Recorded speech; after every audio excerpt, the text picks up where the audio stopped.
I was just recently reading a book where somebody's trying to say that Swedenborg denied the authority of the Bible. Swedenborg is more Bible focused than anything anywhere ever. If you look at the doctrines of a lot of the Christian churches, they interact only with certain little parts of the Bible. You know, Dante influenced people. There's a lot of stuff that has very little, if any, interaction with the Bible. Whereas Swedenborg, yes, he does this weird stuff like travel the afterlife, but everything is wrapped up in the Bible matters here, it matters here, it matters here. And he really goes for the whole Bible. There's a lot of selectiveness where you fasten on certain proof passages or certain passages that lend themselves well to a certain interpretation. Yeah, let's grab that. Okay, what do you do with that bizarre story in the Old Testament? How does it work there? Because nobody's talking about that story. Nobody does a sermon on that story. I think what Swedenborg does is unite a bunch of movements that are in the world right now that wouldn't know how to talk to each other, but actually all come out of God. You got the personal spiritual experience, these extremely widespread spiritual experiences. People have their near-death experiences, their out-of-body experiences, down to just like, well, I saw my grandmother, she told me that she'd see me later, and then I got a phone call that said that she had died.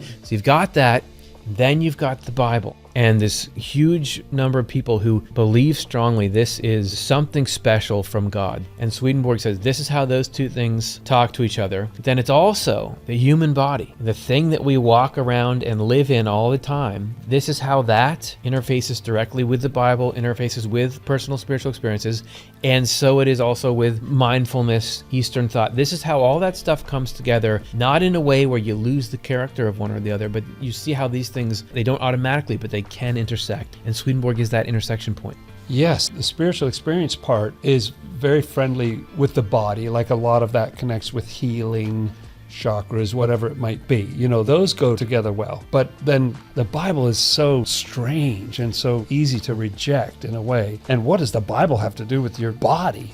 Nothing. It's so wild to read what he says about it. Yeah. But they are the same. You're wearing it. You're wearing the Bible. We all have spiritual experiences. We all have bodies. And here's this text that hundreds of millions of copies go out every single year of the Bible, and it's increasing right now. So it seems like Swedenborg has these weird experiences, goes into this weird thing, and makes these weird discoveries. But what he ends up doing is unweirding reality. Yes. Because it is weird that you have this whole slice of life that's the Bible. You have the experience of living in the human body. You have Eastern and Western religions. You have these spiritual experiences that have all these strange things. How is this all made by the same creator? Yeah. What Swedenborg does is say, this is how it all works. And now you can see a single, focused, benevolent, divine hand behind everything.